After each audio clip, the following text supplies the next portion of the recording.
All right, today we put the spotlight on application programming interface or API infrastructure company, that's M2P Fintech. They've raised a sum of about 850 crore rupees, and this has been led by Africa-based Helios Investment Partners. It's via a mix of secondary as well as primary capital.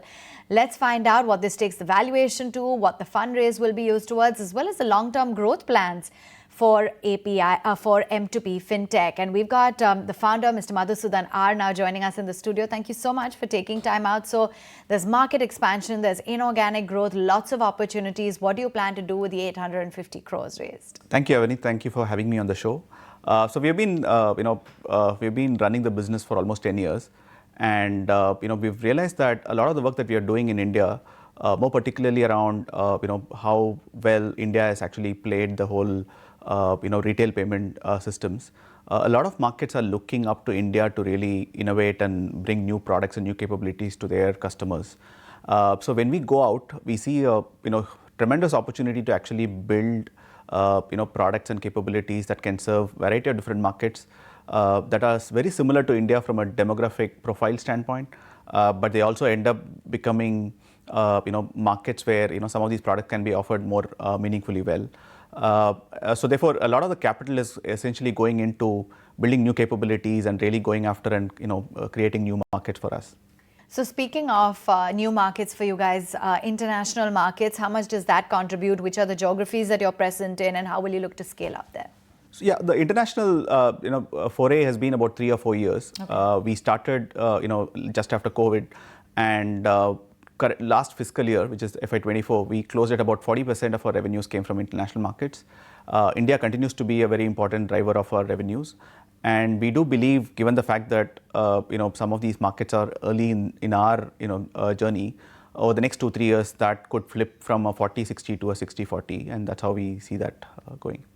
So I understand that it was previously known as YAP. Tell us about why the change in name, and more importantly, what exactly this means. In terms of API infrastructure, you're generally enabling banking, financial services, etc., to scale their various digital financial services and offerings, right? Yeah, yep.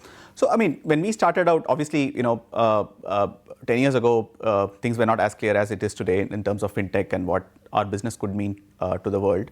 But what we realized and how it played out was that we did a bit of consumer type sort of play, which didn't go well. So the app was positioned as a product that would serve that segment. And we saw a lot of traction with respect to how we were working with banks and businesses, how we were enabling a whole bunch of fintechs that were looking to adopt some of the financial products. So since this was actually playing off well, we built on that infrastructure play as our mainstay. And M2P kind of resonated with the whole ecosystem. They kind of knew, the market knew as M2P, and that actually stands for the 3 founders, which is Madhu, Muthu, and Prabhu. So therefore, it's easier for people to sort of recollect than trying to build a brand around the name. We said us founders will become the brand and the brand ambassadors for the product and the platform that we were building. Why not? And it's interesting because I want to talk about your financials as well, because you have managed to scale up your revenues. FY23, 440 crores. So I think that was a 2.2 time jump up from what you saw the previous year. But at the same time, your losses have widened quite significantly. So what's the game plan on path to profitability?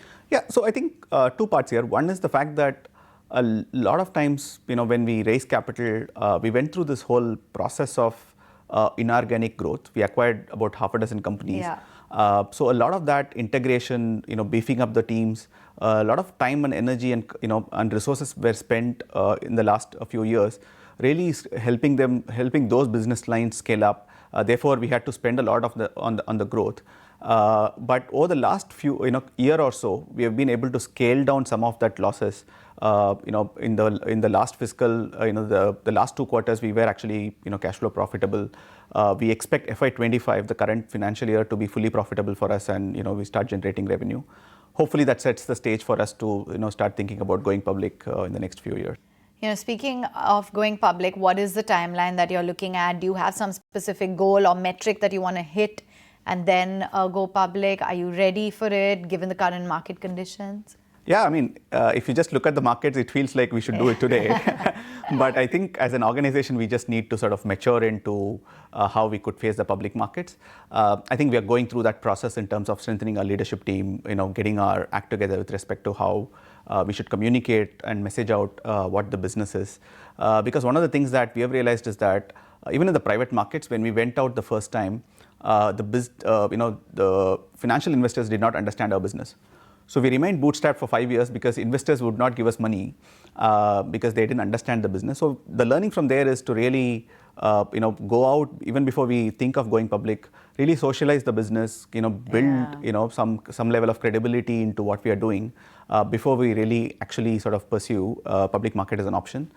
I think we are probably looking at FY27, early 27, or early 28 to actually go public, which is not too far considering that whole process is going to take us a year or two. Okay, and you had the valuation with the current fundraise that stands at about $800 million. You're targeting a $1 billion valuation and looking at $1 billion revenue, I understand. What's the timeline? So I think, one of the things that I asked our team to really do is, how do we get to $1 billion in revenue? And, I read this somewhere where, if you are at $1 million and you just compound 100% every year, it takes 11 years to get to $1 billion. So since we are not public market, we can give a guidance saying we're looking at like 27 to go public.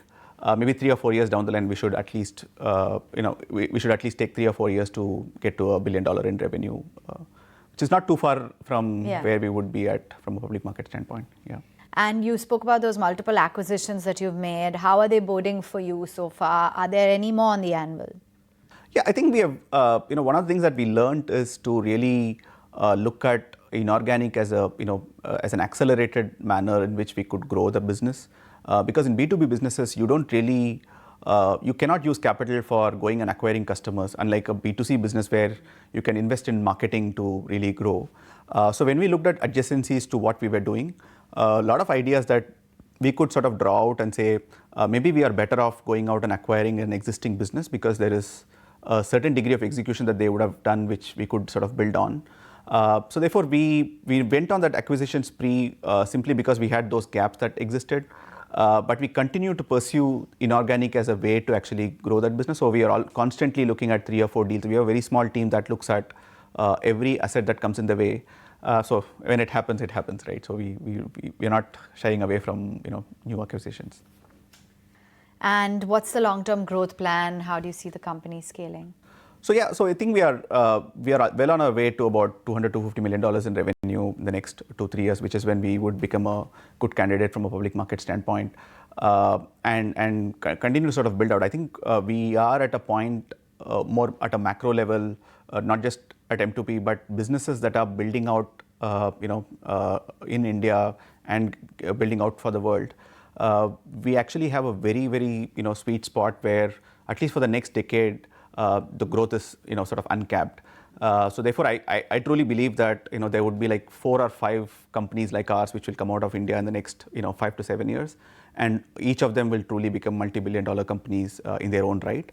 And that's all just thanks to the tailwinds provided by macros around what India has achieved on DPI, which every policymaker today talks about, the payments ecosystem that we have built out, credit capabilities that we are building in India.